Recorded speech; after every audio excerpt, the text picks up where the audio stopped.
Thank you for joining us to celebrate the International Year of Millet. The United Nations General Assembly has declared the year 2023 the International Year of Millets. It is the Prime Minister, Mr. Narendra Modi's vision and initiative that led to the United Nations resolution being adopted with support from more than 70 nations across the globe. It will help in creating awareness throughout the world about the significant role of millets in sustainable agriculture and its benefit as smart and superfood. Millets can thrive at relatively high temperature and reproduce in limited water supply.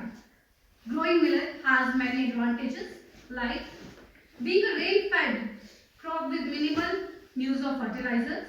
No pesticide needs to be used as they are less vulnerable to the insect attack. Seeds of millets can be stored for years, making it advantageous in drought-prone areas.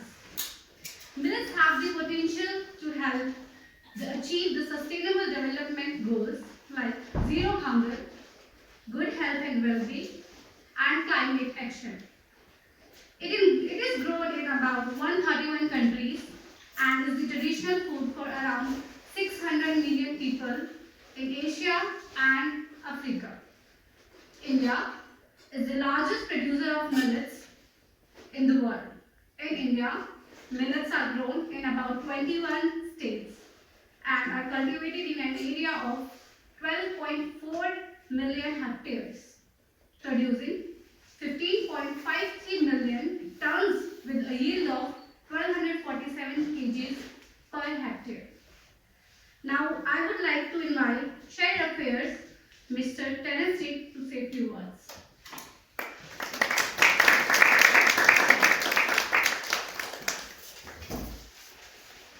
Good morning, friends. It's my privilege as the Chargé Affairs to welcome all of you to the embassy. I think some of you, for some of you at least, it will be the first time you're visiting. Others we have seen before, and we'd like to welcome everyone. So, also just the ambassador, Mr. Akhilesh Mishra, had to travel to India for a personal family situation, so he could not be here. So in his absence, you have to make do with me. Oh.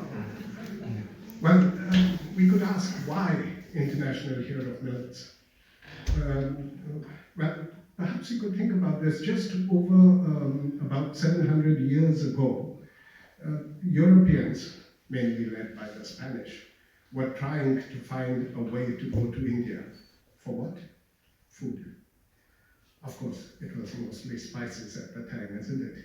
So now, a little more than 700 years later, there's still something that it's worth coming to India for, apart from many other things. And again, it's food. Now, this time we thought we'd bring it to you right here. You don't have to make that trip all the way. You're still welcome to visit India, and we'd love to have you actually visit, but just in case, you have this right here with us.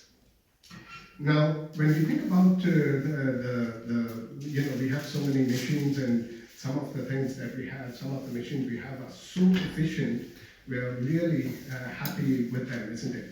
But when we think of the human body, just think the complexity of it, but also the efficiency of the body, and what really does it require?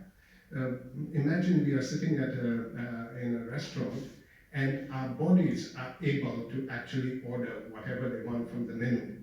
Just now, what would they be asking for? Champagne? Wine? No, water. How boring. But that's really what is required. And when it comes to food, really quite basic. The necessity for food is really quite basic, isn't it?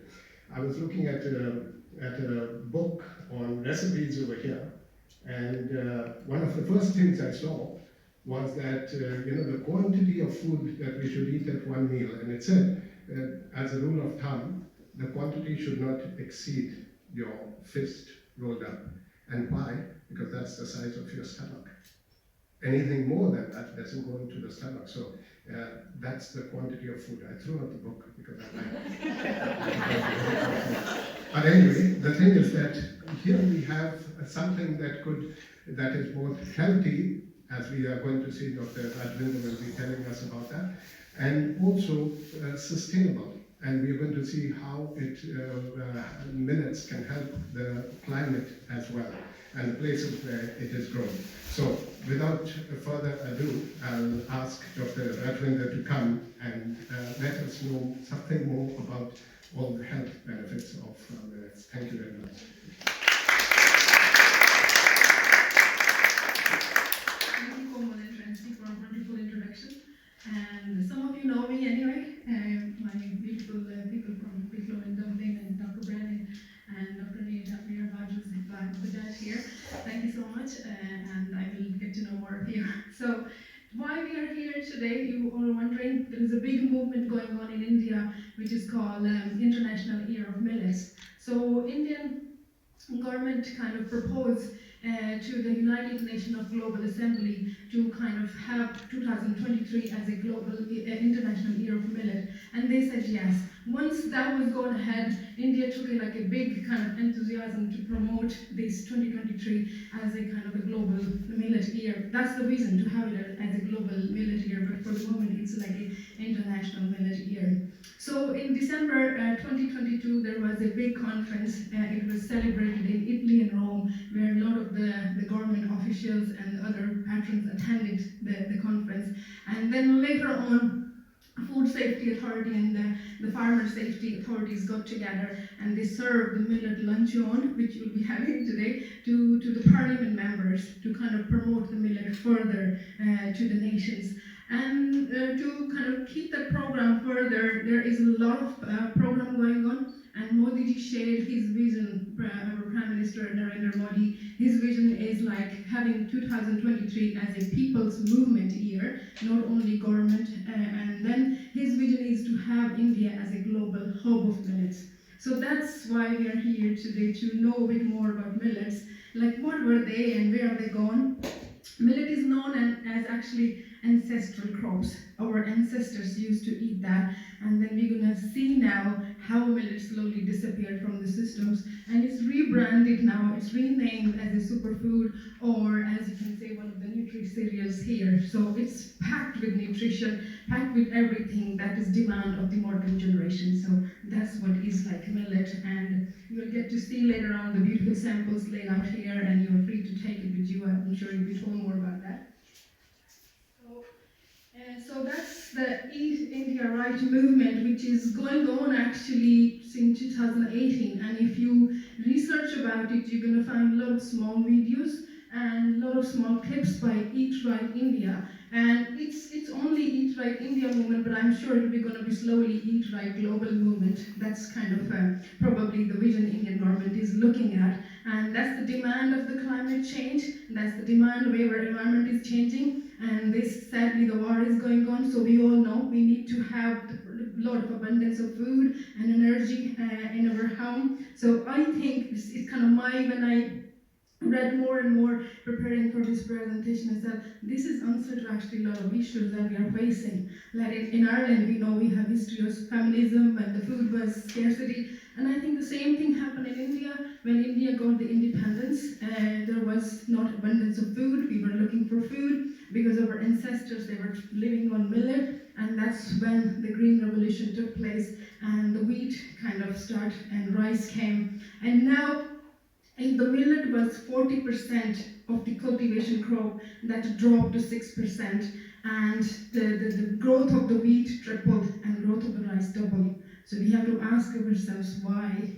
So, and we can see we are witnessing the lack of nutrition. We are popping pills of this vitamin, that vitamin, and we all the time, even as a Ayurveda practitioner, we say to people, food is medicine. If the food is not right, medicine is of no use. And if food is right, medicine is no need. We say that all the time. But we need to look into what food is right for us. So that's what we are exploring. One food. I'm not saying millet is everything.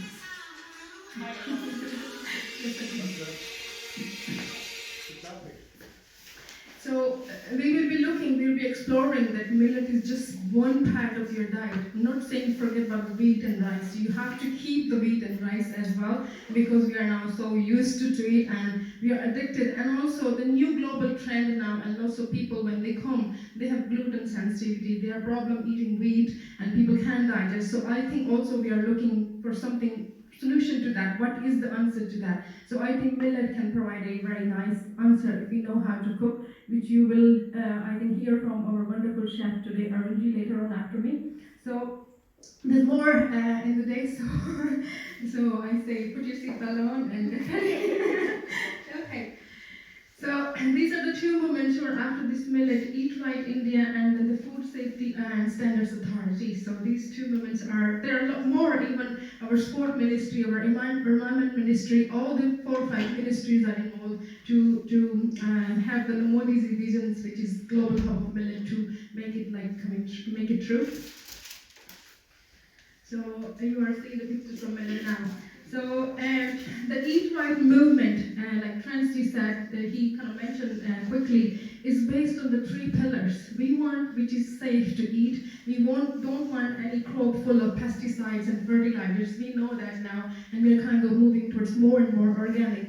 And actually, millet very kind of easily fulfill that requirement because millet is such a kind of a tiny little grains, but it's also very adaptable to high temperature, adaptable to any soil conditions, and it can grow without much need of fertilizer and pesticides. And this is a crop that doesn't go wasted actually very quickly because India suffers big wastage of food as well. The rice and wheat go waste very quickly. It's in the storehouses and we have to throw tons and tons of our grains. But actually millet is one crop that can stay for 10 to 12 years without getting wasted. So it's also give the answer to the food wastage as well. So it is very safe to consume, and there are not much side effect. We'll be looking into that, how to consume it safely and eat healthy, as Francis said, and we will be looking at all the health benefits that millet offer. And eat sustainable. I think it's a very sustainable crop. This crop can grow within 3 months. It doesn't need a lot of time, it doesn't need a lot of water, it doesn't need any special conditions. So it's quite sustainable for our environment as well. So Eat Right India and Food Safety and Standard Authorities, they adopt a collaborative and empowerment approach to ensure that our food is good for both for the people and for the planet. So we want that, we all want that. That is like sustainable food which is good for us and it doesn't need a lot of chemicals because automatically that chemical is not going in our body, it's going in our water, it's going in our air as well, and we are seeing more and more issue rising because of that. And then it should be beneficial for agriculture purpose. It's actually a very profitable crop, and the Indian government actually has funded 66 small businesses to bring this crop forward. And a lot of rural areas, the women are actually the women farmers are actually growing, and they are kind of milling the floors on their local places, like a cold press methods. We'll see how that is done. And they're selling it, the packing is done very nicely. So we are also supporting the rural areas, the drought areas where there's too much droughts and the dry lands. So that could be answer to the dry lands to bring the millet back into and fulfill the demands if the demands is going to get rise and rise. So, and it is good for health and it is good for environment. We have touched that on and we'll be touching it again. So that's kind of is the agenda or the vision that these two organizations are sharing. And then, yeah, I already have spoken about it, why 2023. That was going on in a while, and then finally they decided that 2023 will be the year of millets. And it's actually celebrated, as I said, lots of sports celebrities. The sports people are coming forward, the celebrities, the Bollywood people are coming forward, giving their contribution to bring the awareness to the public. Even on the school levels, there's a competition going on where children are asked to prepare artworks and posters about millets. And this is how India is trying to bring awareness from children to youth and to our other generations as well. So that's why Modi says it's a people's movement. The people are involved into it. And what are the millets? Right, maybe some of you are hearing it for the first time, and some of you already know, like Dr. Neeraj was telling me that she's from the state called Rajasthan, which is a big producer of millet, because Rajasthan is kind of a desert kind of area, and millet grow very well there. So they have in their tradition this barley, the bajra, we will be looking at the different names, they only eat that. And in the olden time, actually wheat and rice were luxury. Not everybody had the rice. Nowadays it's easily available to have rice in our plate, but that was a rich people's food. And millet was considered as a coarse, we call in Hindi the mota anaj, that was a coarse crop, and mostly it was eaten by rural people. So that's, I think, because of the huge amount of benefits, rural people were healthy, and this crop just didn't get kind of a big name. And so it slowly started disappearing. But still there are people, like if you go to Rajasthan, go to Gujarat, go to Haryana, those places where these crops are growing, like Komalji was saying, India is the 5th biggest exporter of millet. There are other countries who are providing millet to the world as well, but India is giving all the 9 different kind of millets are there. India grow all of them, and on the world exporter side, it is the 5th one. And who is taking all that millet actually? Where is the millet going? It's the biggest part of diet of African people, because that's where it grows as well. And the biggest part go to Mexico, and some part of state as well, because state also grow millet. So India is the 5th biggest one. So these are actually grass family that come from grass. And so it's a collective group of small seeds. You look at them, some of them are really tiny. Annual grass that's grown as grain crops, primarily on the marginal land in the dry areas. So dry lands have a lot of millets, and where temperature is very high, and tropical and subtropical. So if it's rain or no rain, it's no problem for these tiny little intelligent seeds. And it is mainly cultivated in Asian and African countries because of the high temperature, I think. And then there are types of millets. Millet is only not a word for one grain. Millet is like wheat is wheat, but when you look at the millet amazes you. It is white in color, it is brown in color, it is red in color, it is pale in color. So there are roughly 9 to 10 different varieties of millets are there. So I'll look at here, and this crop is then out of 9, that some of them are called big millet and some of them are called small millet. So when you look at the packet there, it might call little millet and it might call big millet. So you wonder what's that? It's just a category that, and the bigger one is most commonly used because it could be easy to powder or easy to do different things, and their flavor is very different. In Ayurveda, we talk about 6 tastes of food, that like your food should have sweet, salt, and sour, bitter, pungent, and astringent taste. And I think all these 9 different varieties of millet wonderfully provide all the 6 tastes. And so hopefully you'll be tasting beautifully millet lunch, and you'll be experiencing that. And it is full of B12, which is for vegetarian, vegan people. B12 is the biggest challenge, especially the ragi, which is red in color. And the crops, the seeds which are more darker in color, they're rich in antioxidants. So we know what antioxidants are. They keep us young. So that's why millet is good to stay young. And it's also, some of them are high in calcium, some of them are high in certain nutrients. So we need all of them. So there are like 9 different varieties, I'm saying.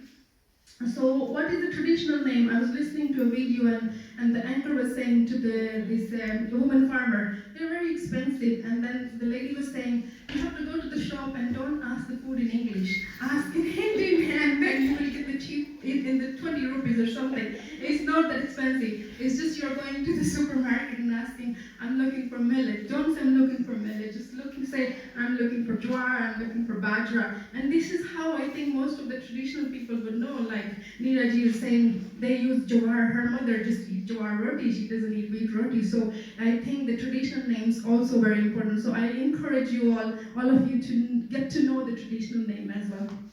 So which is like, so as you're seeing here as well, it's a finger millet. And look at the picture. Beautiful, like a finger kind of shape. That's what's a finger millet. And then there's a fox tail. You have lovely foxtails. So I think the name also is easy to remember if you know what shape they are when they're growing. And we all, I think, in Ireland are familiar with the buckwheat. That's a very familiar one. It's easily available in the health stores in the powder form, in the flakes form to make porridge, or even as a grain as well. So that's already is used here traditionally. And the millet, so it's just kind of when we say the food we want safe for the environment, safe for the farmers, and it's sustainable. So why it is that? So millet is very good for our ecosystem because investing in the millet is providing an opportunity to the investors to create an impact on the society because it's bringing all the small farmers and business people together and environment while it's also kind of increasing demand, so we also want to be careful. The demand is going to increase, so we are able to fulfill that. So the trends also gluten-free, low glycemic index because diabetes is on the rise. So if we have a crop which has low sugar content, that's also is very welcome. And high fiber, it's very high in fiber, so we can imagine it's good for the gut. And it's the increasing acceptance towards healthy and nutritious food. It's good for the ecosystem. People are becoming more and more aware that rice is not the only food that should be on the plate. We need more variety. And then the water content requirement is very low. Like you say, the finger millet only need 350 water requirement, and the rice probably need 10 times more water to grow in the paddy. And millet requires the lowest amount of water as compared to the other cereals crops, and hence are the future to ensure sustainable supply of grains because we know the water is now is depleting as well, so it's one of our resources we need to save. And investments in the millet ecosystem will impact small and marginal farmers in India. So we want the farmer because lots of people are living farming because there's no profit. So we want to look after our farmers as well. So we want the crops which could be profitable for marginal farmers too. And this crop needs very little or no fertilizer. It is still grow if there's no fertilizer. It can easily be by horse manure or cow's manure or something like that. That's all it needs, so which is very good for our ecosystem anyway. So it's very, very environmental friendly crop. So we should ask ourselves, why not we should grow crop? Should we grow it or shouldn't we? Why not? Millet can be grown almost throughout the year, so there's no time, there's no seasonal. You can grow anytime. As I said, it's only take 3 months to grow, and you harvest it and go again. And a rotation, you can rotate different varieties of the millets.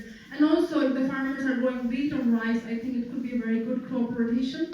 And millet provides food security. It's also food and fodder, because what is the waste of the crop that is used as a fodder for the hay for cows and feeding the animals and all that. So there's no waste about millet.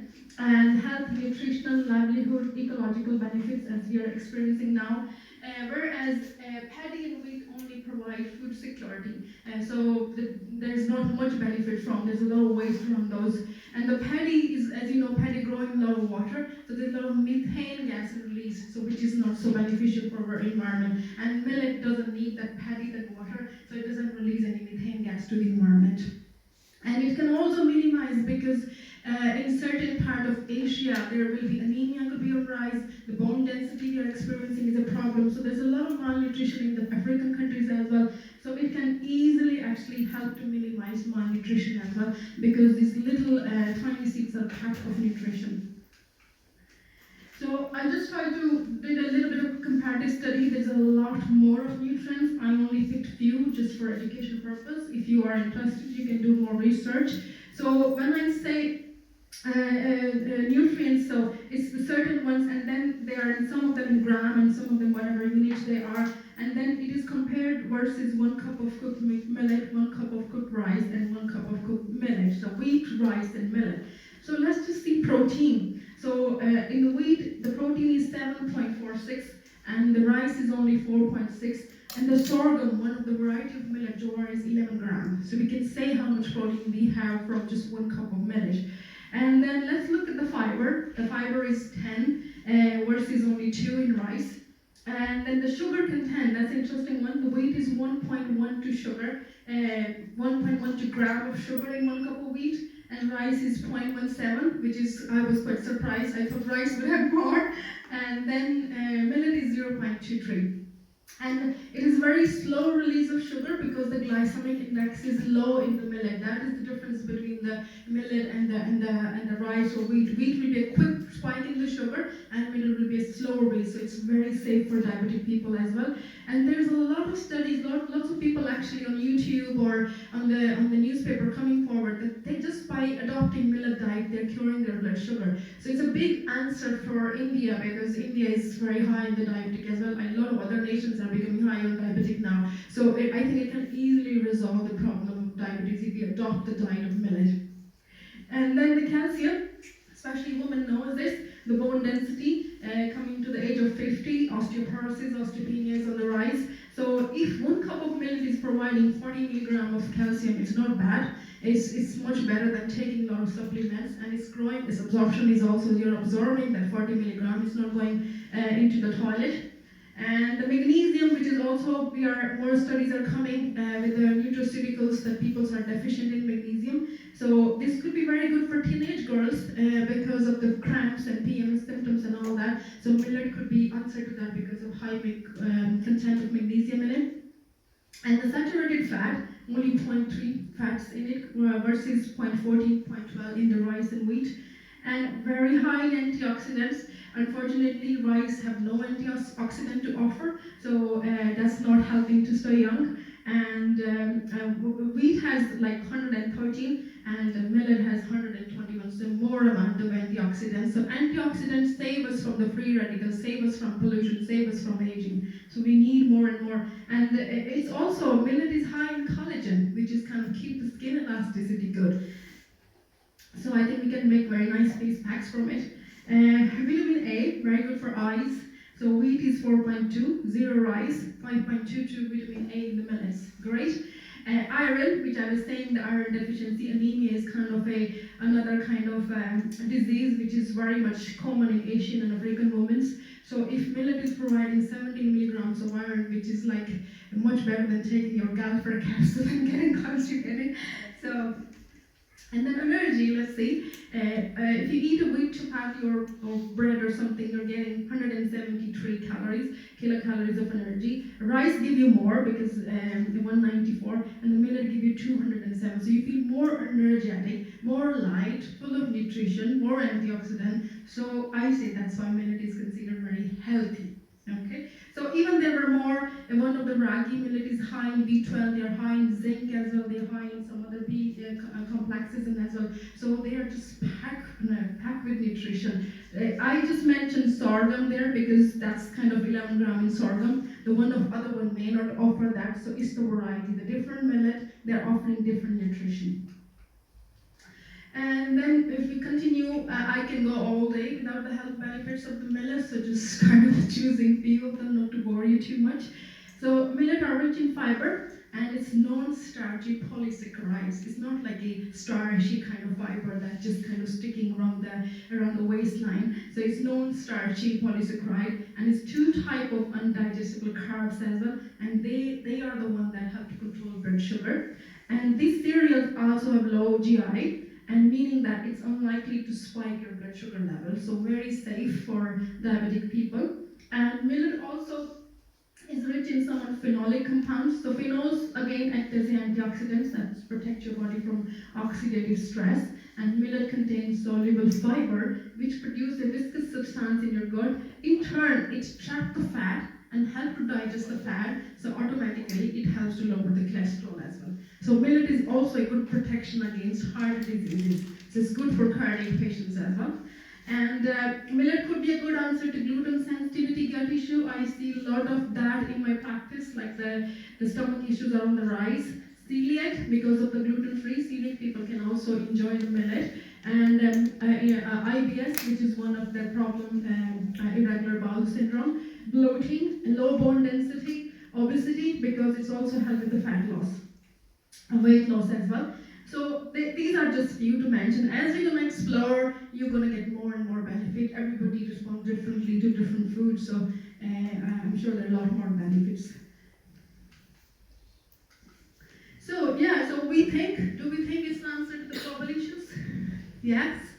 Yeah, so by 2050, that's the vision of those 2 organizations, that by 2050, we will have no poverty, we will have no hunger, nobody has to sleep hungry if millet will be produced on a large scale and supplied on that scale.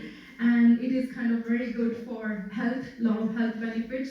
And it's clean water, because if there are not many pesticides used, automatically your air and water is clean. And it's also kind of a responsible cultivation and kind of responsible growing, good for our agriculture and good for our climate. So So I think that's the vision by 2050 as a responsible citizen or these beings on this planet. I think that's we can do and resolve some of these global issues, because we know the temperature is rising, environment issues are happening. So I think temperature in certain countries is going to rise and rise and rise, and it may not be very favorable for growing the wheat and rice. So we need to look into something more sustainable crops that can be grown in the drought areas with less water and high temperature.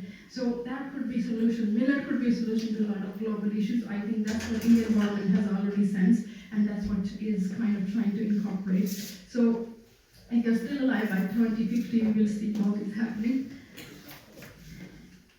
So the million-dollar question, how do you consume it? A lot of you are thinking, okay, but how am I going to cook it? Eat like that. Yeah. I wish it was just be eatable like that. And there are so many different ways. I see our chef is going to make us today what they have brought us. Millet is a very versatile ingredient. It can be easily replaced by wheat or rice. You're not going to miss wheat or rice. Just in the beginning, you need to get used to, of course, how to get around the millet, how to get around the cooking. So it's a very good replacement. You can just cook it like rice, just put water and just boil it. So then it's like instead of rice, you use millet. And millet are also sold as a flour, so you're going to see there. So it could be good for making chapatis, wraps, dosas, idlis, all those foods if you're familiar. And this could be also used for baking purpose, like gluten-free bread, muffins, and cookies. And we could find buckwheat, as I mentioned, buckwheat pasta is sold in the health store. And millet popcorns from millet could be used as a crunchy snack. And ragi, I was in my yoga training in Bangalore, and there they served us ragi drink after doing the yoga training. And I was new to it, I wondered what that is. So I asked them, they said, that's the protein we drink this part of the India. So that was very interesting. So they just roast the ragi flour and put some cardamom or something and some milk, and that's what they were serving instead of coffee or tea. So I think that was smart, and it was tasty. And millet khichdi, I think most of you are into Ayurveda, so you know what khichdi is. So which is a staple food of India, and it's a very staple diet for detox purpose, for cleansing purpose. So millet khichdi could be used as well. And like barley moong khichdi, you can also enjoy millet flakes. Yeah, millet flakes are easily available in the supermarket. In the health store, if you go, you look for millet flakes, you can find them. So you can have millet porridge. And the boiled millet could be used as a side dish with your vegetable, or as an add-in into the salad, or if you make millet pudding, you can eat it as a dessert. And millet could easily be enjoyed as a part of balanced diet. So when I'm saying the balanced diet, it doesn't mean 70% of your diet is going to be millet now. You have to really balance it. 40% of your diet is millet, you have vegetable, you have fruits, you have beans and lentils. So it's a cereal, it's a grain, so it's a protein, and you still have other things in your plate as well. So it should be part of your balanced diet. So just certain tips, because there is, some people say, oh, millet increase thyroid production, or it block the thyroid hormone. There's a little bit of a kind of a thing going on that millet has some anti-nutrient as well. Yes, because we said millets are high in polyphenol as well. So there are certain substances in millet which can kind of block the absorption of some of the nutrition. So as a practitioner, I wanted to give that information as well. So there is a way to get around it, especially people with the goiter or thyroid issues. Millet block the absorption of iodine. So you have to be careful to, if you have thyroid problem, that you cook the millet in a way that is kind of more bioavailable to the body, and you have proper balance of iodine in the diet as well. So if you are new to millet grain, some of you might be, slowly introduce it. Don't just jump into it. So maybe 1 or 2 variety of millets, and you kind of make yourself familiar. See how it feels in your tummy, and it will, because we don't have the bacteria to digest the new food. So slowly our gut bacteria adapts around the new food. So you give your tummy enough chance. You don't kind of judge it, oh, that's causing me bloating and I can't digest it. You kind of give it slowly, letting it adapt to your system. And pre-soaking, it's always advised to get rid of this anti-nutrient. You soak it overnight and then you wash it, and then you, like the way you do the rice, because of some things in the rice or wheat. And then sprouting make it very easy to digest. You can easily buy a sprouting glass jar from the health store and sprout the millet to enjoy it in the salads. And because of its high fiber content, it stays in the stomach for long. It might not make you feel hungry for your next meal. You wonder what's happening. So that's why it's very good for weight loss. It keeps you filled for longer because the fiber take longer to digest. You might feel thirsty as well. And it does not suppress digestion. It's not like something that's going to kill your metabolism. It's actually speed up your metabolism and help with the insulin resistance and all that kind of sugar issues in the body. And people with hyperactive thyroid conditions, make sure you only start with small amount and in combination with the other foods. So it's just part of your balanced diet. So it's just like slowly introduce and go easy and see how you feel about it. And that's what I was talking, what the women farmers or some of the farmers have taken on board. That was the traditional way of milling the grains, and that's called the cold press system. We are here in the cold press where we should not cook our food on high temperature and things like that. So this is these flours that come in this packet in the plastic, stay in our house for months or 2 months. They were just milled freshly by mother in the morning and cooked in the afternoon. That's why people were healthy. So that was what they're trying to bring it back as well. And so I just wanted to show some pictures of the food, how I'm not talking about Arunji's food, he's going to talk himself. So just like you can easily replace the rice in the sushi with the avocados, and puffed millet eaten as a popcorn, and millet pulao, like we know the rice pulao, or biryani, you can cook that. Millet dosa, nice and crunchy millet dosa could be eaten. And so so I think that's so if I okay, thank you very much. So I should finish here.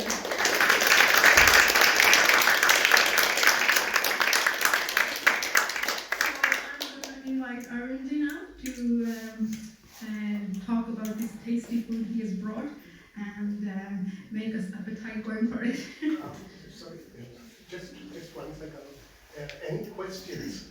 Does anyone have any questions? Yeah, barley was mentioned. I saw barley mentioned there. Yes, yes. Barley grown in Ireland. Barley grown in Ireland? Yes.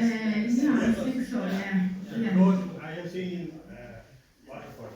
Oh, okay, so barley is a form of millet. Yes.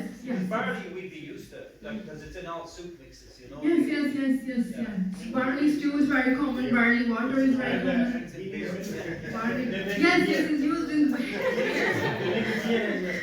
so he's used a lot in the grain industry. And is there any other forms of millet grown in Ireland? I'm not sure buckwheat, and that's very common in the European part, so maybe it comes from Netherlands or it's European anyway. But there's no reason why it couldn't be grown in Ireland. Yes, it says tropical and subtropical. So it can easily grow in the tropical area because Ireland is not that drought area and dry land, so it's dry land, but I don't think it's a problem to grow it here as well because it's very adaptable kind of a grain. Basically, it needs only one day of rain. But if it gets too many days of rain, So it won't grow properly. So desert area, like I'm from Rajasthan, desert area. Yeah. They eat round the year. They eat millet. Okay. And one grain is sufficient to grow the crop. I'd say because now It's in just Ireland less we are water, doing less water. One grain only. we're doing polytunnel or maybe some kind of farming training will be there that I think it could be grown because the vision is for the whole globe. It should be available There's a everywhere. lot of heat. So maybe we have to import. So India has to export. So you have to give business to it. I have one question. Like you say that we should gradually change to millet Yes. and not like jump to it. So like we are so used to having wheat and rice. Yes. So can you just tell us something about that, how we can mix it with our wheat flour? Because it is also said that we should not mix all the grains all together. Yes. So what are the millets that can go very well with the wheat? Yes. It can be. That's very nicely said. You mix half ratio wheat flour and half ratio millet. Which millet we can mix? Jowar, I think. You start with the jowar because that's, as a native of Indian, jowar will be very much, our gut bacteria will be able to digest that. So it's also like local thing that we should eat local because our gut bacteria are more adaptable to the local food. So like Sir said that he's from Rajasthan, so the jowar is very commonly grown in Rajasthan and it's mostly very much easily eaten by Rajasthani people. So yeah, so it depends on which part of India you are and what kind of millet is growing there. I would suggest you start from that one and then slowly. Yes, we shouldn't mix too many grains. There was this advice, the 9 variety of millets, don't mix all the 9 in one pot and cook. So just cook 1 or 2 together. Yeah. Okay. So because millets were like, when I was a child, my mom used to make makkar chapati, the corn chapati, so that's also the millet.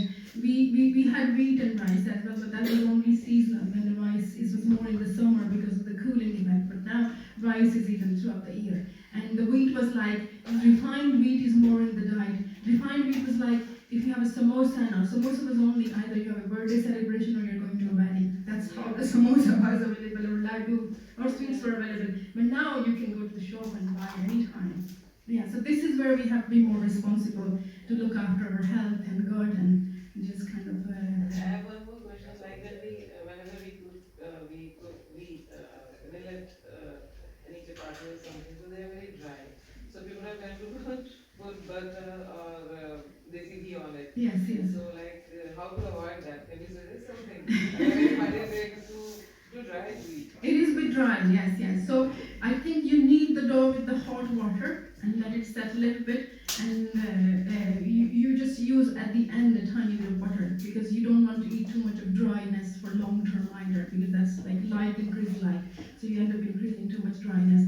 So like when I say the corn chapati or jowar chapati, that was eaten very much in the warm climate, in the cold time, in the winter time, and then the butter was served with it. So that was good enough to eat in the winter time because your body needs that fat as well. But here in Ireland it's cold mostly, so I think small amount of fat. Ghee could be taken with it to get rid of the dryness, yeah.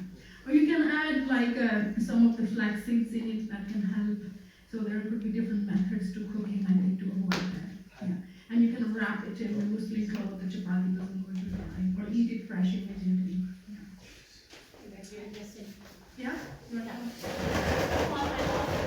would love to say thank you to Dr. Rajvi. She is fantastic. The way she has explained everything.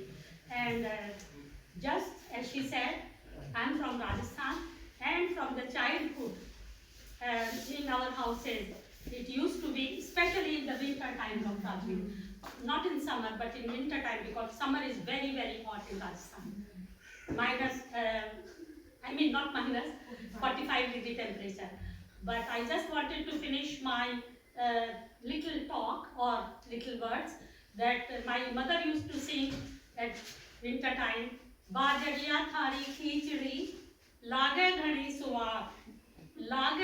suwad re bajariya thari khichdi, lage ghani suwad. So in the winter time we used to eat lot of maize, makka, jowar, bajra, ragi, all these things. We grew up eating all that. So definitely we all should make a little effort to eat something which we in India we used to call mota dham, like makka, bajra, jowar, all these little bit Coarse grains. coarse grain. Yeah. So enjoy the whole talk. Very well explained everything. Thank you. Thank you, Dr. I invite Arvind now, so I think I'm done with the questions yet? Yeah. Okay. Okay, thank you very much. Thank you. Thank you. Thank you.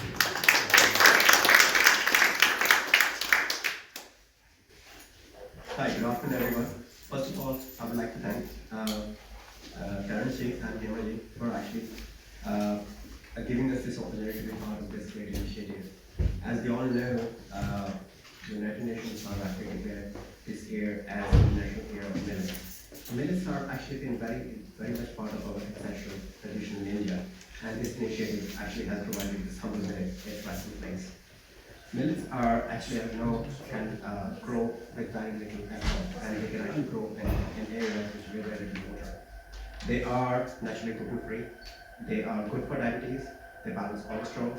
They are actually rich in complex carbohydrates, that resistant, and even have anti-aging properties, as we all know. Millets are used in different ways around in India. They can be just boiled and used as rice. We actually can make flour out of them and use as Indian bread. And some of them can be just popped and used as popcorns, and we use them in different ways, and varieties are made out of that as well. So we have actually used four different millets today to actually produce our menu, and one of them was ragi. Ragi is basically primarily finger millet, and bajra, the burn millet. So we have used samo, the barnyard, jowar, the sorghum, and the white millet, and that's basically it in terms of the menu we have created from. I have small samples of the powdered version as well as the whole version of the millets, which we have actually used in small samples, and I'll ask one of my staff members to actually take it around, show them to actually get the feel of the millet itself, which has been used. Maybe you can tell people where they can get it. Of course, yes, sure. But they are, well, mostly they can be pre-ordered from local grocery stores. For us, but they are available in normal grocery stores, like especially Indian grocery stores. They're normally available at the net. So, in terms of the menu today, we have ragi fritters. The ragi fritters are basically your finger millet fritters, which are been rolled in sliced onions and deep fried to crisp. We have finger millet wraps. So these are special wheat flour bread, which are stuffed in with paneer and rolled in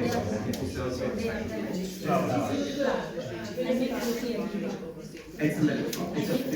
It's pure finger millet. It's pure. You don't eat it normal because end of the day, if somebody is actually in a dietary condition, they can't consume gluten. They purely they can purely substitute the wheat to the finger millet for that matter.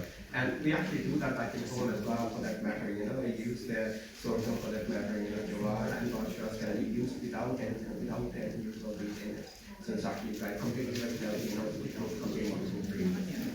We have millet biryani. Millet biryani is actually again a special preparation. We can use other vegetarian preparations, but in this case we have actually used the burn millet and the white millet, which are boiled together. They are mixed in with fresh cut flowers of broccoli, carrots, courgettes, and all of the vegetables put together with a bit of fresh coriander, mint, and a bit of yogurt to it to do the flavor.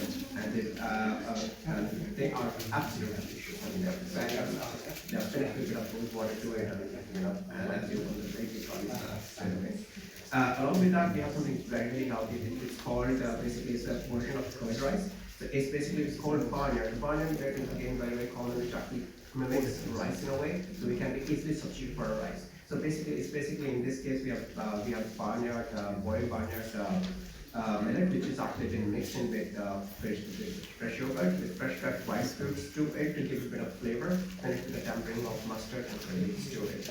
And finally, we have obviously Indians. We can't go without a chaat. So we have actually Indian version of chaat as well. Chaat is actually a very street snack, as if somebody don't know. And actually, what the chefs have done is actually chef that we work very hard for it. He's actually put together this again a good mix of this bajra and jowar that are put together, which has been tossed in with fresh chopped onions, tomatoes, cherry tomatoes, coriander, mint, and a bit of chaat masala to it. And the shop is really zingy, very nice. I'm sure please when you get your hands on it, try it for sure. Thank you so much. And Can you answer it's too dry? Why should you do chest?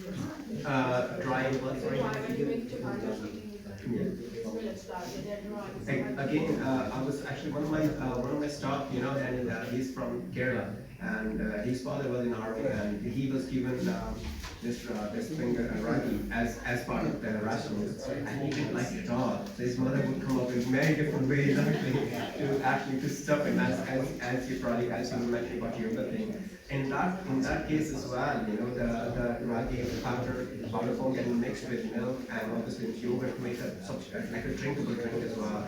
We can make rotis. We can actually stuff them as well. Roti dry. We can have fenugreek stuffing in there. We have some cumin.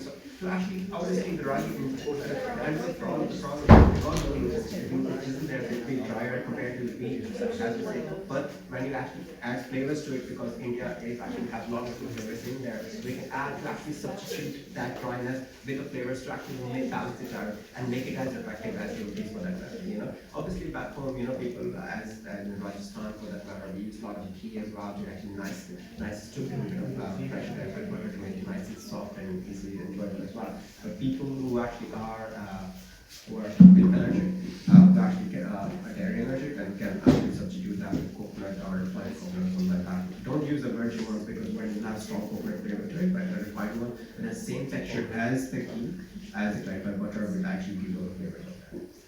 And lastly, we have a dessert.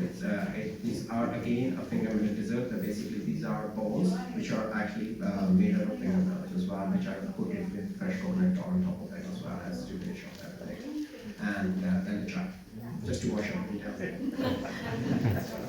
Arun, I wanted to check something. You mentioned 2 or 3 times either the ghee or yogurt. Now, what about vegans? Exactly, you know, veganism is rising. And the good thing about India is that Indian automatically is naturally vegetarian, and there is a lot of veganism as well as part of it as well. And there is a lot of substitutes available. As I mentioned earlier, one of the very easiest substitute would be to actually use coconut. Coconut oil, not the regular coconut oil, but the refined coconut oil. The virgin coconut oil, like the likes of virgin olive oil, what happens is it has strong natural flavors of the fruit. So what happens is if you use that, it's actually return everything very salty and food and very coconutty. You don't want to have that, use a very refined version of the coconut oil, which actually is the same texture. It has same flash point as well, like a normal ghee actually would smoke at 250 degrees Celsius. It smokes at 235, 230 degrees Celsius. It's exactly the same texture and feel for that as well. So it can be easily substituted for people who actually are milk intolerant for that matter. So, and that's very easy to substitute. We have a lot of other different oils, that is also that matter. We have other oils which are easily available back over here as well. The shops you can substitute for that. But for the case of we have khichdis, as we mentioned, Rajasthanis, Pajari khichdis and all.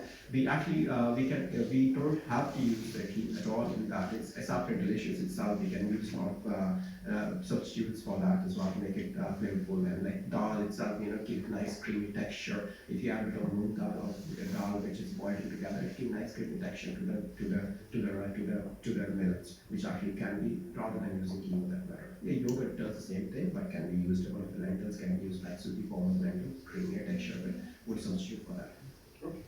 Just anybody else has any questions? I'm sure if they ask questions, we'll be behind the counter there, you can always fire away. I'm sure we're not running away, yeah? We're gonna be there behind the food. So please feel free. Only all the allergens are being clearly mentioned with the dishes. The most of the allergens, as Mr. Charan says, is the milk, because milk is back home is very common ingredient to be used in most of the dishes.